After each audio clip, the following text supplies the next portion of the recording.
Welcome back to the Girlfriend Doctor Show. I often hear from clients, look, I just don't have the willpower. I don't have the mindset. I'm just struggling. And it's often excuses. It's often excuses that we make. Are we looking for reasons to fall off track? Are we looking for results? But you know what? Willpower is physiologic.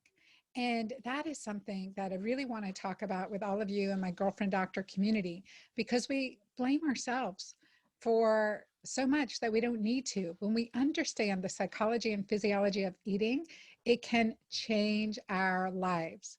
So today on the Girlfriend Doctor Show, I am introducing Marc David, who is founder of Psychology of Eating, and we're going to dig deep into this. So I know you're going to have questions. Don't hesitate to ask away. Welcome, Marc, to the Girlfriend Doctor Show. This episode has been long in the coming. We have been trying to get together for a while, and this topic is so important. And I think it's so important now more than ever because of stress physiology.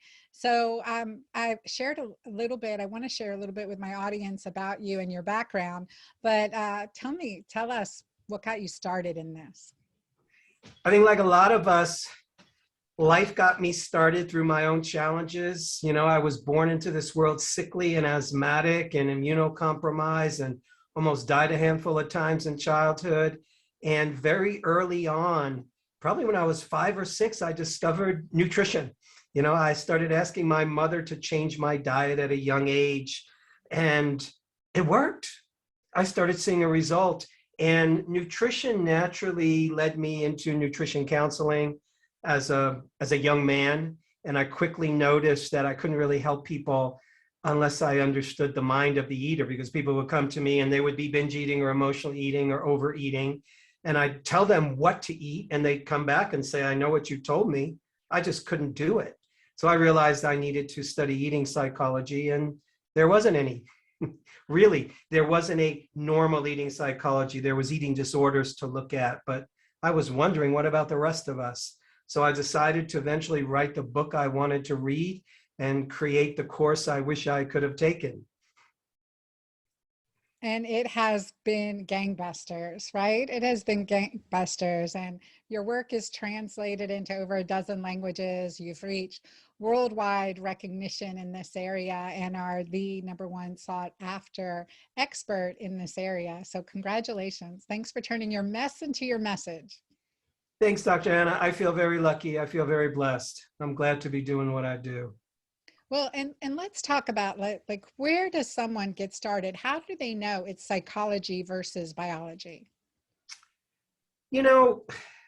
Usually we know it's psychology, usually when somebody says, I know what I'm supposed to eat. I know what I'm supposed to do. I know all the information. I just don't do it. So that tells me that there's something going on in somebody's inner world. Oh my gosh, did you read my diary this morning, my journal? You may have read my journal this morning. I'm telling you, you hit the nail on the head there for sure. It's like, okay, I didn't mean to cancel my yoga workout, but I did. And, waited way too long to break fast and all that good stuff. Well, here's the thing. When somebody says, I know what I'm supposed to do, I just don't do it, usually what's going on is that there's another voice inside of us that takes over. We often think of me as me. I'm this one guy. I'm this one person. You're this one woman. But in reality, you're a mother. You're a professional. You're a grandmother. You're a daughter. You might be a sister. You might be a warrioress. You might have your scientist mode. There's the times that you're a girl and the times that you're a child. So there's different voices. There's different archetypes within us. And I think what happens, especially around food, is when people say, I know what I was supposed to do, but something happened, something else took over. Well, it's true. Oftentimes there's another voice taking over, another archetype, another persona. It's usually the child in us, or it's the teenager in us. It's the rebel in us. It's the part of us that wants instant gratification.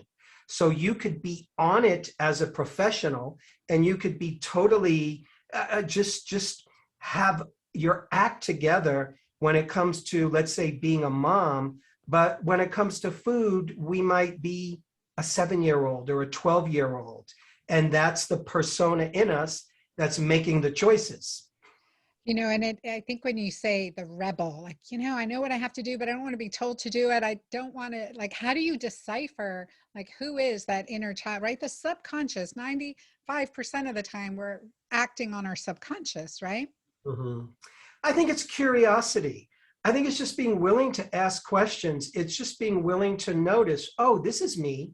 These are my behaviors. And is it my inner rebel? Am I a rebellious person? And I'll tell you right away, people know when you identify the rebel for them. People know, oh yeah, I've got that rebellious streak, i.e. nobody tells me what to do, not even me. So the rebel in us, really what the rebel in us needs is it kind of needs a good cause. It needs a place that's usable to put our energy. So for me, I've got a strong rebel streak, but I use it to fuel my professional life. I use it to try to be avant-garde in my work. I use it to find different perspectives and new ways of seeing things, as opposed to, oh, let me use the rebel in me to trash my own health or to go against my own best wishes. So it's finding a good place to put that energy. Okay, so directing that. So one is the rebel, and what are some of the other I think one of underlying? the main ones that's operating is the child within us. I'll often ask a client who tells me, I emotionally eat. And I might ask them, when did you notice that this challenge began? How old were you?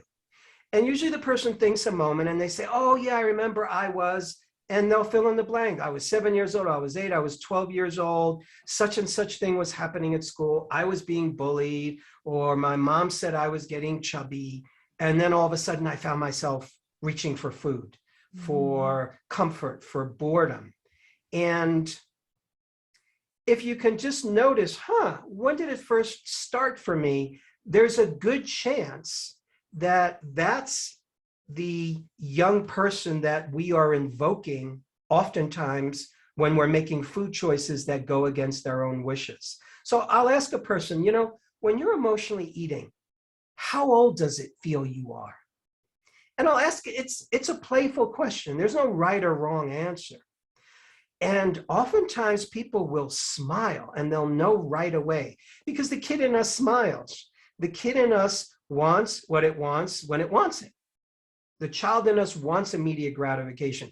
If you say to your children or your grandchildren, hey, you can't have ice cream at every meal because eventually it's going to raise your cholesterol level, it might give you fatty liver, it might give you diabetes, they're going to look at you like you're an alien.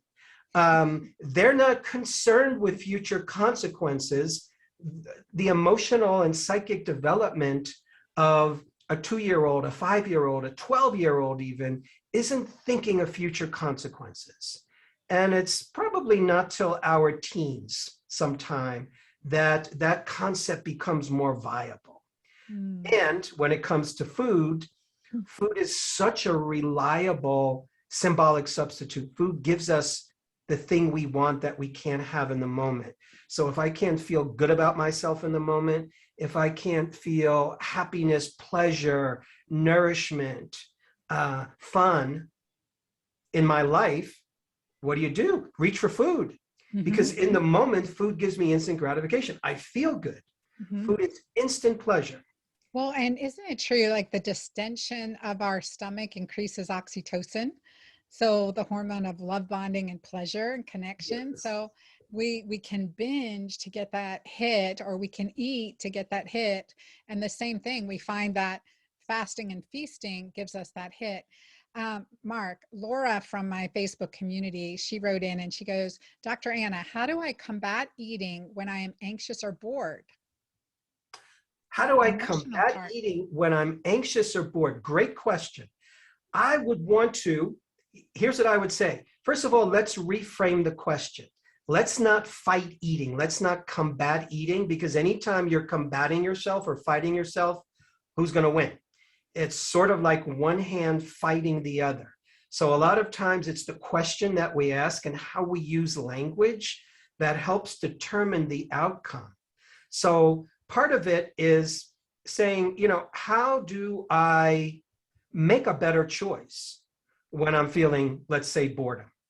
And first step, and the person's already answering their own question. First step is to realize that I am doing that, awareness. Oh, wait a second, I'm bored and I'm about to eat. So that's awareness. Normally, if I'm emotionally eating, if I'm eating to alleviate boredom or stress or fear or anxiety, a part of us goes unconscious. Part of us goes to sleep. Part of me checks out. So the idea is to check back in, and the way we check back in is inviting in awareness, inviting in consciousness, asking the question or noticing, I'm about to eat when I get bored. Oh, I do that, don't I? Mm-hmm.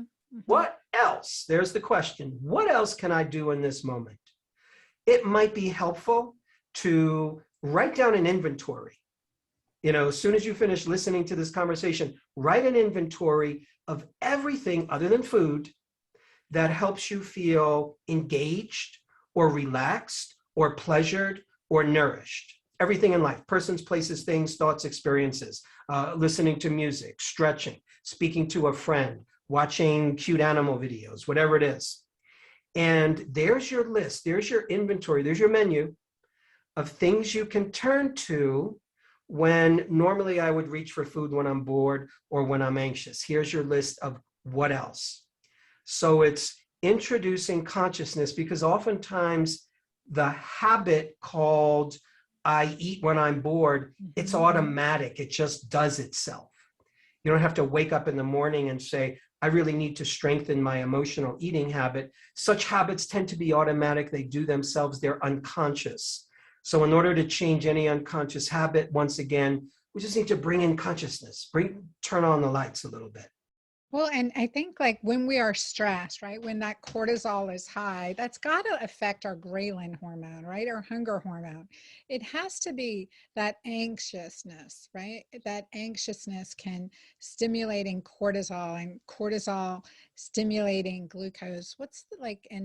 And that stimulating ghrelin, like how does that play in, or leptin resistance, or how does that play into our hunger hormones?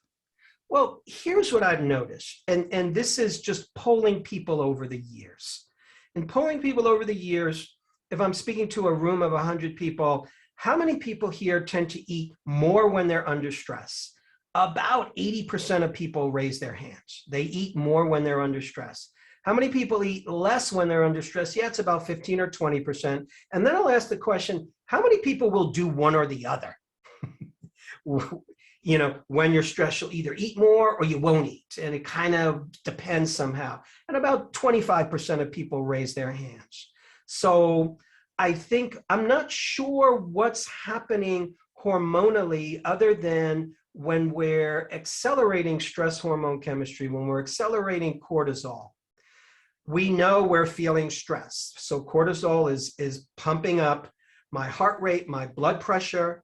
It's going to make me feel alert. That's good news. Enough of it, backed with my anxiousness, is going to make me feel more anxious. And in that state of anxiety, my brain takes over, my primitive physiology takes over, and I want to seek pleasure. I want to be out of pain. And we need something to take us out of pain in the moment. And I think what happens is the mind instinctively goes to food. I mean, think about it. If you look at any tiny infant, they're screaming, they're upset. Oh, did you hear my grandbaby right now in the Oh, back? no.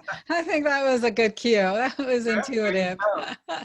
So if an infant is tiny and screaming and upset, the moment you give them mama and mama gives them bottle or breast, it takes seconds. And the infant relaxes. And to that infant, it is being touched, fed, loved, held all at once. And to the as yet developed nervous system, all those sensations are like one. Mother is touch, mother is food, food is love. It's all one experience. And I believe that we have ingrained in us not only from a genetic perspective, but from this lifetime, you remember in your cells, feel bad, eat food, feel better. Mm-hmm. That's right. That's right. And, Pleasure. and one of the challenges is that we're often eating when we're under stress, i.e., we're eating when cortisol is high. And cortisol has this interesting feature where it tends to blunt pleasure. So cortisol will desensitize us to pleasure. Why? Because in a true survival stress response, you're running from a lion. You don't need to be sidetracked looking for chocolate. You don't need to be finding a fluffy, pleasurable pillow. You want to have all your pain receptors active. You want to know, am I being eaten? Am I being bitten? Am I bleeding? So pleasure is not high on the list in a true survival moment. So if I'm eating under stress because I had a stressful day at work, what happens is cortisol is high. It's blunting my experience of pleasure. So if I eat the chocolate cake, I actually have to eat a little bit more than usual in order to feel the pleasure I would get from it had I been relaxed when I ate it. So a lot of people will say, oh my God, I can't control my appetite. I eat so much more than I think I should, but we're actually being physiologically driven to eat more because we're trying to get that pain reduction and that pleasure enhancement, but we're working against a physiology that's not quite experiencing pleasure to its full normal capacity. Oh my gosh, it's a clear picture there. It's really brings a clarity to that. Now, what are some of the underlying, like I would say willpower is physiologic too, right? So there are nutritional factors that affect emotional eating. Here's what I've noticed about that. I think this is such an important question because a lot of people think, here I am emotionally eating, I must be a willpower weakling. Something's wrong with me. Now, true it is, many people who emotionally eat, there might be very emotional reasons for it. But there's a subset of people, and I think it's a big subset of people, who if we're chronically dieting, i.e. chronically underfeeding, and we're simply just not getting enough energy, enough nutrition, enough calories from our diet, what's going to happen? At some point, the brain is going to scream hungry. Brain is not smart enough to tell you, hey, you're chronically dieting, you're underfeeding, you need to do a different nutritional strategy. No, as soon as you're sensitive and vulnerable and aware, the brain is going to scream hungry because it's sensing nutritional deficit. And so we eat. It's a physiologic drivenness to eat that we think, oh, it's a willpower issue. Something's taking over. It's the wolf in me. Well, actually, no, it's your brilliance taking over. It's your survival intelligence taking over. Here's the other piece. A lot of people follow different kinds of diets. If I'm following a very low-fat diet, because I have the belief fat is bad, and the lower the fat I can eat, the better I will be at losing weight, I might end up EFA, essential fatty acid deficient. Mm-hmm. Once again, if a human being is EFA deficient, I've seen it time and time again with people going on low-fat diets, they will intensely crave food. And they'll eat, and it looks like an emotional eating experience. Mm-hmm. But what it really is, it's a nutritional course correction from your brain driving you to eat. And the brain will sometimes drive us to eat the thing we're deficient in, like fat, but not always. A lot of people, they're nutritionally deficient in fat, but they'll just reach for sugar for whatever reason. Same for people on a low carb diet. If we're going too low carb for our body and we're intensely craving carbs, once again, that could look like a willpower failure. But it just might be the body calling for fiber. Mm-hmm. I think that's such a good point. And that is definitely what I found in like my keto-green way and my methodology is we, especially women in perimenopause and beyond, our hormones are shifting. So really nourishing our body becomes even more important and nourishing our body, but like cutting out the carbs, but still having a healthy quantity of low carbohydrate, vegetables, fiber, herbs and spices, fermented foods, things that feed the gut to feed the brain, right? Like we have to feed the gut to feed the brain and keep it happy and healthy. And then the keto part is being able to have enough healthy fats and good quality protein so we feel more satiated. And what I've seen is then we can work on that muscle of intermittent fasting. Then we can work on just 2 or 3 meals a day and no more snacking. And those are things that help with certainly helping with willpower, because your body doesn't have those cravings anymore. And clients will tell me, I have to remember to eat now.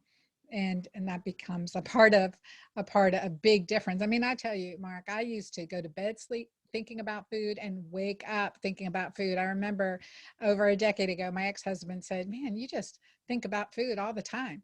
And it was true. I did. And I was a busy OB, waking up at 4, 5, 6 o'clock in the morning, running to the hospital on a cup of coffee and eating in between patients when I could, and thinking, gosh, what's going to be for dinner? What's going to be for breakfast? And it was a high adrenaline, high cortisol type of lifestyle. And I was really overweight. At one point, I was well over 240 pounds. And it wasn't constant. It was like, unhealthy eating and cravings. It was terrible. You just described so many people like stay-at-home moms who are really busy and taking care of kids, or especially moms who are working and then coming home and taking kids. So people are very busy schedule. And food is kind of a nuisance that you have to squeeze into the schedule. And when you do squeeze it in, you do it really fast.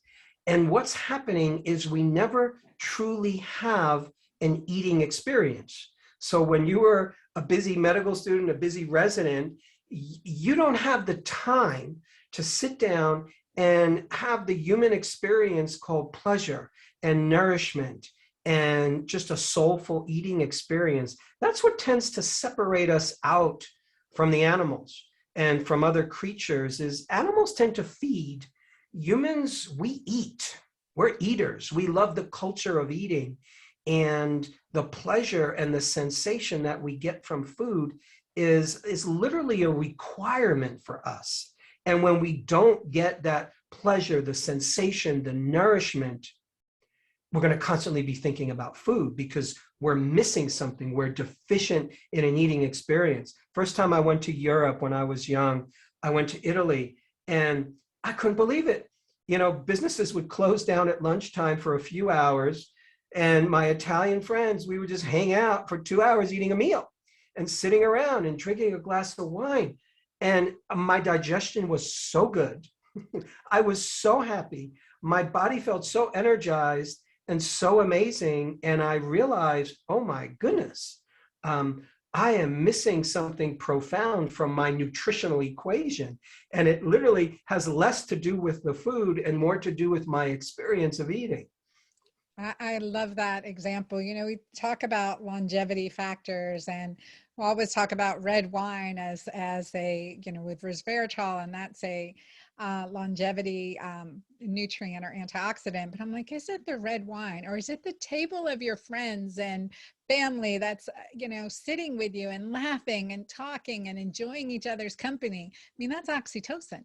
That's the power. That's the most powerful longevity hormones, what you experienced in Italy. And then also a 2-hour meal. I mean, you're not going to get a 20-minute lunch. Forget it. There's no way. It's an experience that I find as an American, I miss so much. And I really have to focus on creating that, because we live in a culture, we live in an environment where we talk about fast food as if it's just the food itself that was made quickly. But fast food really means, A, you make it quickly. Chances are you grew it quickly, you processed it quickly, and then you eat it quickly. And then you move on quickly to the next experience. And there's not a lot of room for body wisdom in all of that. I think that's so often a missing piece. When you go on a new diet, when you go on a healthy diet, am I present enough and listening to myself enough to feel the benefits, to notice that? That's so good. And so that's what working into lifestyle factors and the psychology of eating. So what are some key lifestyle factors that really do affect how we think or feel about eating? I think the most important lifestyle factor when it comes to so many eating challenges that people face is this thing that I mentioned briefly, which is fast eating. Yeah. Now, fast eating sounds like, okay, it's a habit, eat fast. But here's the challenge with fast eating. Fast eating alone by itself is a stressor. It's considered by the body to be a stressor. So right now, if you and I are completely relaxed, we're in the best mood possible, and somebody places a nice meal in front of us and says, okay, here's the experiment. You have to eat that nice meal in 5 minutes. And the body's going to see you already. You're going, whoa. So the body will go into stress. And, that's part of our mammalian evolution. If you notice, carnivores in nature, once they make a kill, there's every other creature trying to go in on their meal. Every other carnivore wants to steal their food. So a lot of times in nature, you have to eat quickly. Animals are eating in a stress response, but that's normal for them. It's not normal for a human being. So when I'm eating in a stress response, I'm in sympathetic nervous system dominance. As soon as the sympathetic aspect of the nervous system takes over more than the parasympathetic, digestive capacity will be decreased. Appetite dysregulation will be on the increase. If I'm under stress in the moment, I'm producing more cortisol. So I'm producing more stress hormones. If I'm doing that day in and day out, that can potentially signal the body to store weight, store fat, not build muscle. But in the moment, digestion is down and appetite regulation decreases in a full-blown stress response. When a lion is truly chasing you, digestion is completely shut down. Right, right. So, but the stress response is a graded response. So depending on the intensity of the stress, that's how much digestive shutdown will be in. So technically, even in moderate stress, we'll be excreting nutrition. We'll be excreting minerals through urine and perspiration. We could be excreting vitamins through just feces. And we're not in the optimum state that we were designed to eat. So what happens is, if I eat a meal quickly, the brain doesn't have enough time to register taste, pleasure, aroma, satisfaction, the visuals of a meal. And we need that. There's something scientists call cephalic phase digestive response, cephalic of the head. So cephalic phase digestive response, again, it's a fancy term for taste, pleasure, aroma, satisfaction. When you look at the sum total of all the research on the head phase of digestion, what will be told is that about 40 to 60% of your digestive power at any meal comes from the head phase of digestion. So when you look at a food, your mouth might start to water. When you think of a favorite food, your stomach starts to churn. That's digestion beginning in the mind. So if I eat a meal in 2 minutes, what often happens, you just ate a big meal. For a lot of people, your belly will feel full, but your mouth is still hungry. So brain in the belly, enteric nervous system is raising its hand and saying, whoa, stomach distended, big meal in here, full. And the head brain is going, but time out. I don't remember eating. I don't remember pleasure, satisfaction, aroma, hungry. And usually the head brain wins out in that discussion. And we reach for more food. Once again, we think it's a willpower issue, but really what it was, it's an awareness issue. I wasn't present when I was eating. I was out to lunch, so to speak. I'm multitasking. I'm doing something else. I'm not paying attention. Absolutely. I experienced that. Absolutely. Like you're just, wait, did I just eat this? Wait, I'm not satisfied. I experienced no pleasure with this. And yeah, me have a second helping.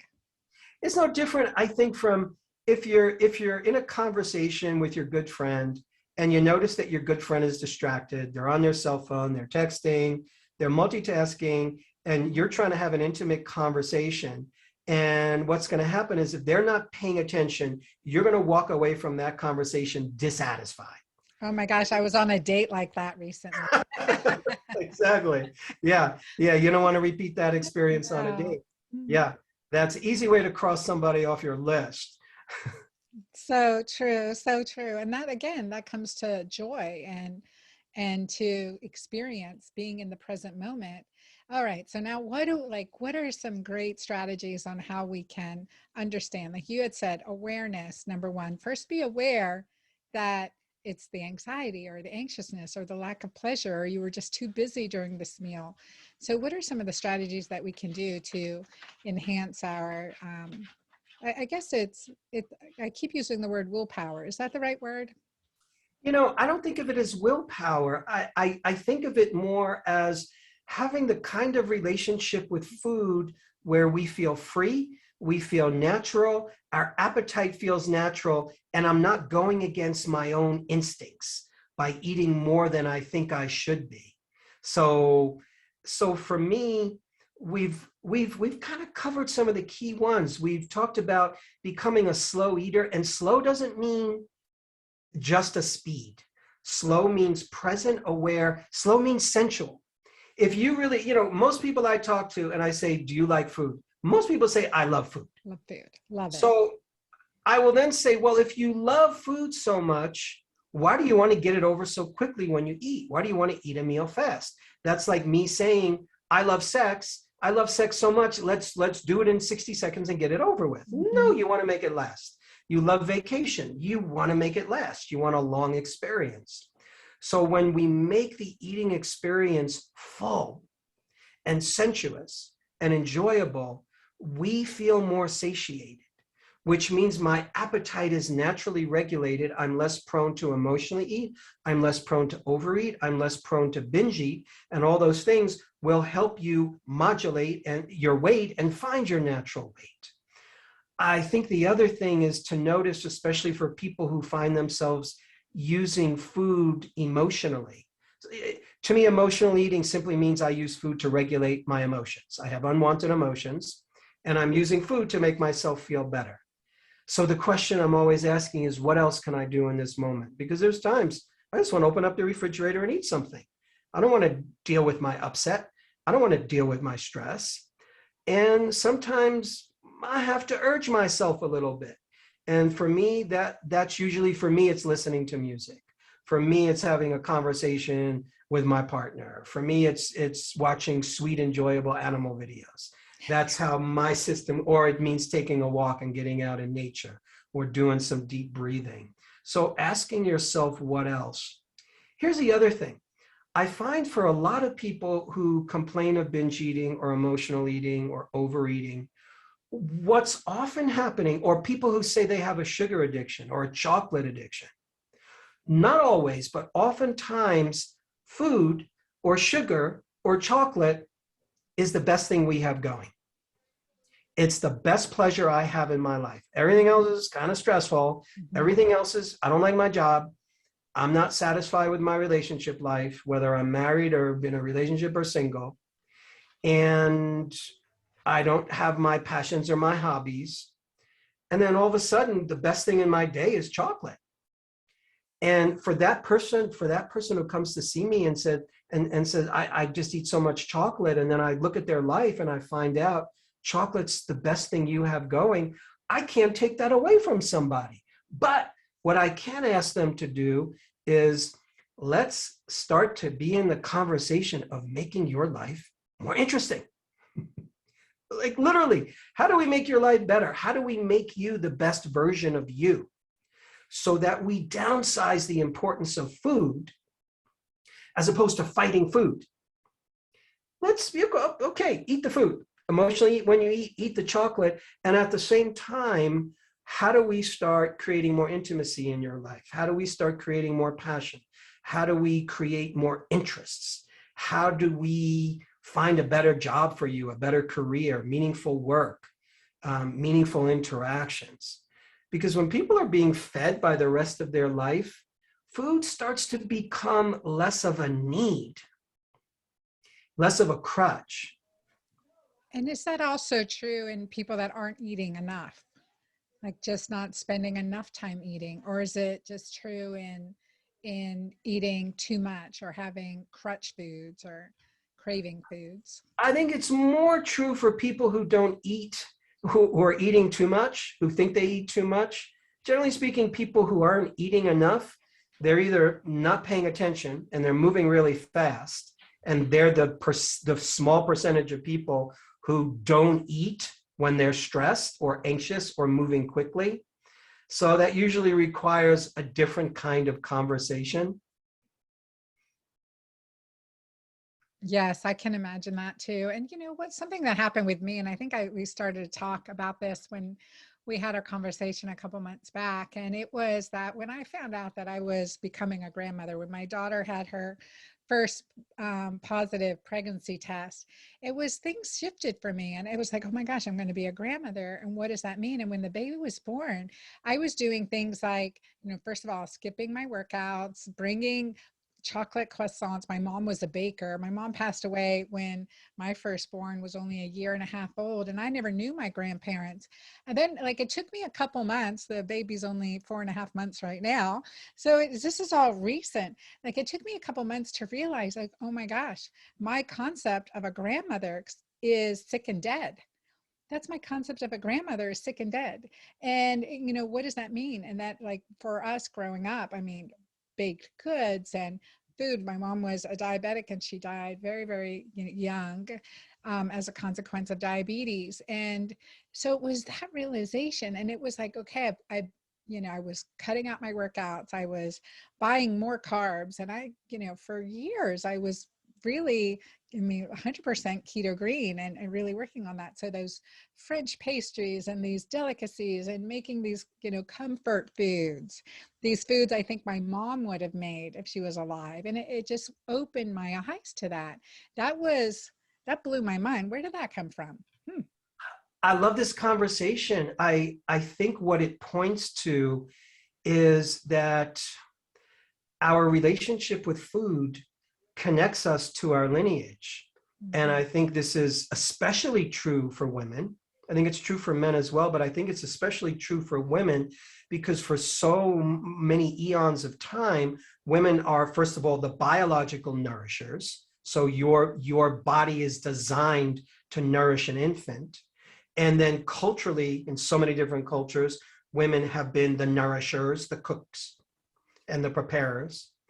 And there's a beauty there. There's a lineage that wants to come through us when we become parents, when we become grandparents.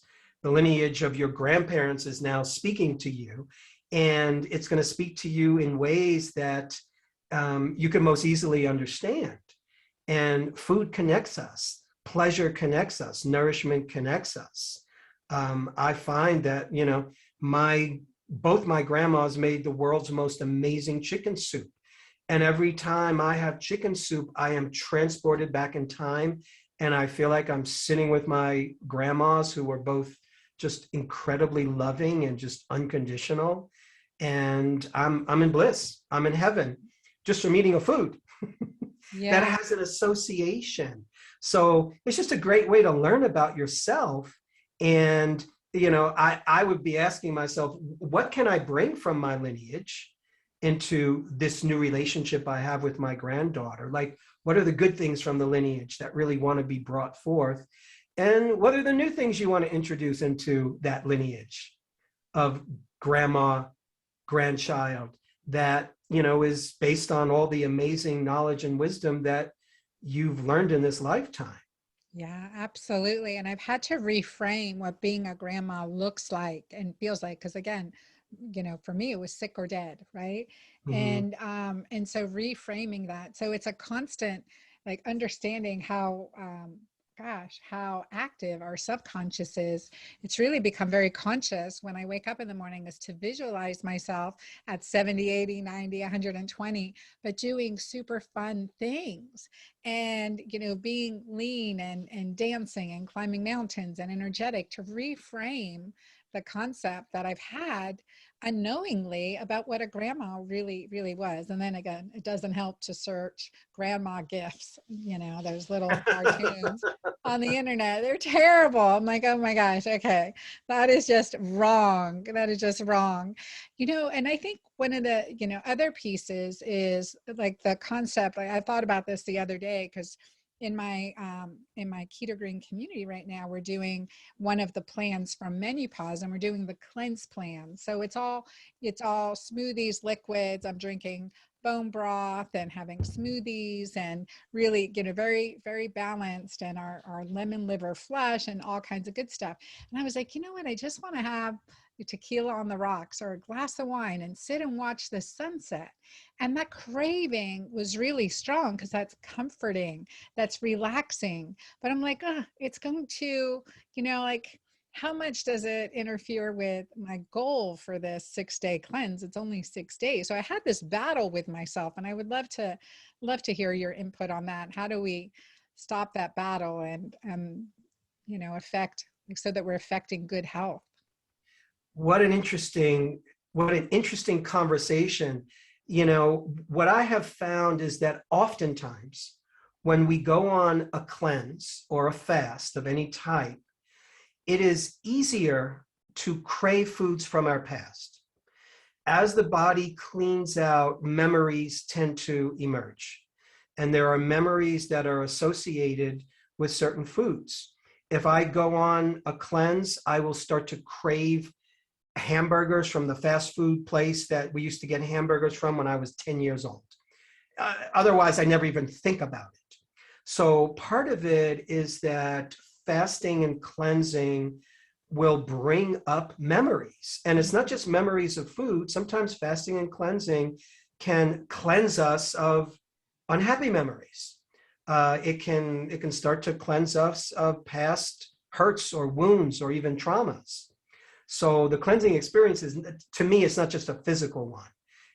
Traditionally, when, Native Americans, when the prophets of old, in biblical times went into the woods or the desert to fast, they didn't do it to clean their liver and look good in a bikini. They did it to have a connection to a higher power. They did it to get a vision. And oftentimes, in order to do that, a part of us has to unwind, a part of us has to clean out. To release that connection, yeah, that energy, that stored stagnation. exactly. So I just noticed that happens.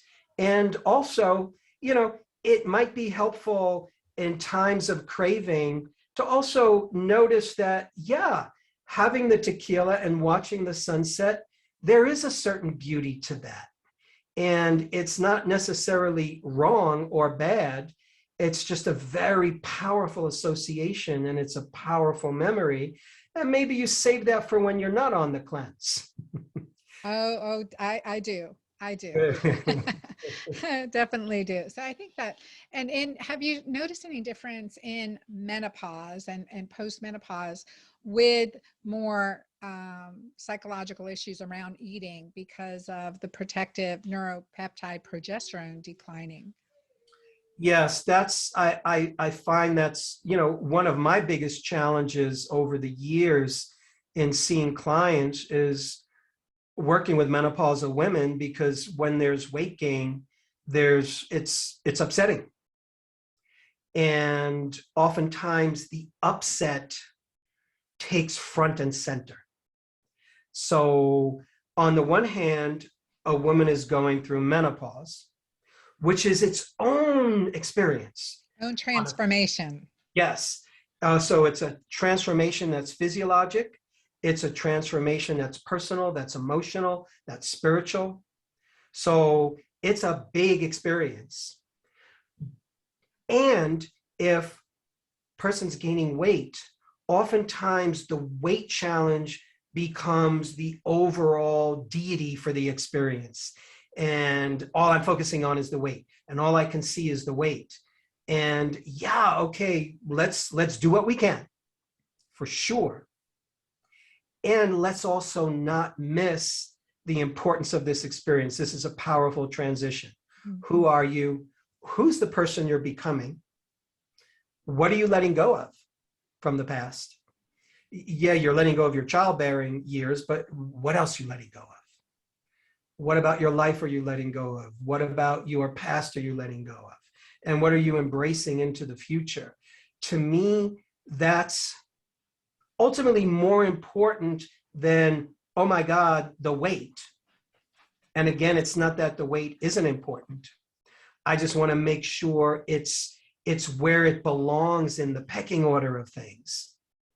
so it doesn't create so much stress that the person's, becoming cortisol dominant because of stress, because of anxiety and fear around weight gain, which then makes it even harder to lose weight. So it's the challenge of how does one relax into such a powerful life transition, such a powerful physiologic transition, instead of stressing into it. So true. And I love how you say that. It's what do we embrace in this transition? What are we embracing? Letting go of that things that no longer serve us and embracing what the future brings to us. And like you said, why our prophets of old and in spiritual times, we fast to get that higher spiritual connection with God, and how that this transformation into menopause makes us even better able to do that, to have. And that's why so many women, like I look at women who have created amazing spiritual experiences and books and journeys and like from orphanages to mission driven projects, and we're postmenopausal. I mean, postmenopausal. And I think it is. And for me, I know that when I'm in this, personally, when I'm in this ketogenic state into ketosis and alkaline, that combination, I have this higher spiritual enlightenment. And I mean, I couldn't be here today with this amount of clarity without that. Oh yeah, guys, I had such brain fog, and I was spiraling, anxiety, depression. I felt like I was in a black hole in perimenopause. And until I learned the physiology, this keto, for me, it's the keto-green or keto-alkaline way, that clarity, that fog lifted. So it takes more than hormones to fix our hormones. And this component is key. And yet I know in my community, many struggle with the concept of willpower, struggle getting into it, struggle letting go of things that are no longer serving them, like the, high amounts of fruit and granola each day, for instance, is a big one. And like, wait, not every day, just not every day. Let's shift here. But being able to let go of things that are no longer serving us, and how I can support them in this journey. What a beautiful way to put it. How in the postmenopausal years, you become a whole different kind of creative being, because all the energy that the body was bringing forth to create life, to create baby, now has to go somewhere. And that energy wants to go, I think, into giving one's gifts in the world. That's what we all do in our queenhood and our kinghood years, is we become royalty. We give our gifts. Love that. I love that. So true. And feed into our legacy and our communities and those around us. Ideally, if we're feeling good. All right. I could take up all your time all day. What are some things strategies that you can leave people with that are listening now? One great strategy is anytime you find yourself doing what you don't want to do with food, you ate something that was on your don't eat this list, spend as little time as possible in self-attack and self-rejection. Get to the forgiveness place as quickly as you can. A lot of people, what happens is we go against our own wishes. We eat something on our bad list. And if I eat something on my bad list, I usually tell myself, well, that makes me a bad person. And what do you do to bad people? You punish them. So we self-punish. We might self-punish through more exercise, less exercise, taking care of myself intensely or not taking care of myself, eating more food. So, or self-rejection, self-attack. So, and some people can do that for months at a time until they find their way back home to self. So instead of it being months, instead of it being weeks, instead of it being days, don't let it be more than a few hours. And ideally, don't let it be more than a few minutes. Give yourself indulgence, self-attack, and self-rejection for 2 minutes, then forgive yourself and begin again. Absolutely. I love that. I love that. And we can be our worst critic, right? And that sends us on another spiral altogether. All right. So now I have my rapid fire questions for you, because my audience love these and they can be a little embarrassing. Are you good with that? Let's do it. All right. So number one, in the girlfriend doctor community, we have 4 pillars: nourish, shine, awaken, and embrace. So with nourish, what's your comfort food? My comfort food is potato chips. Salt and vinegar or just plain? Just salt. If I have potato chips in the house, they will be eaten that day. I love salt and vinegar. Okay. And now shine. What is something that keeps you shining on the outside, keeps your appearance handsome and sexy? And what is something you do each day to make yourself shine? Ever since I've been about 18 or 19 years old, I do cold showers in the morning. And I don't think All cold or hot, then cold? I'll do hot, then cold, and then hot, and then cold again. I'll always finish up with cold. I'll jump in cold rivers, cold oceans, but at the very least, I'm doing a cold shower. And I feel I feel invigorated. I feel it invigorates me. I always think I look better. Maybe it's because I feel better, but that's what I tell That's so myself. great. I Cold say, showers. I yes. love it. You're the first one to give me that one. And awaken. And my mom always said, travel is one of your best forms of education. So, what's next on your travel itinerary? Next on my travel itinerary, I'm going to Ireland for the first time. It just happened. Wasn't even on my bucket list, but a relative's having a destination wedding there, and all of a sudden I'm really excited, and I'm looking at pictures of Ireland, and whoo, there's some beautiful scenery there. Oh, beautiful. That's awesome. That sounds great. That's on my bucket list. I haven't been yet. I want to do a bicycle tour through Ireland. That's my goal. Nice. Okay, now intimacy and embrace. The fourth pillar is embrace. So, what's your favorite sexual position, Mark? Favorite sexual position. You know something? I am such a traditionalist in that way, but I'm going to say I'm about 60-40. I love being on top and I love being on the bottom. So There we go. over the years, being on the bottom gets better and better. Oh, I tell you, that is so good. Oh, it's so funny. I love it. Thank you so much for playing with me today and being on the show. And tell our audience where they can get a hold of you. And we'll certainly put links to your website and social on the show notes. Yeah, thanks for asking. Psychologyofeating.com. That's our website. You'll get all kinds of information there. You can find us on Facebook, on YouTube. Just put in Psychology of Eating or Institute for the Psychology of Eating, YouTube, Facebook, and the Psychology of Eating podcast, which you're going to be a guest on. I do client sessions. I do great interviews. So all kinds of good free content. Oh my gosh. Yeah. No, I love your podcast. I've been binging it lately. Oh, to use a eating word. All right. That's a good So one. that's a good one. Well, I want to thank you so much for being on the show. You guys, psychologyofeating.com. Find Marc David. He is amazing. As you can see, his books, his information, his podcast. And don't forget you can ask or tell me anything. I want to hear your questions.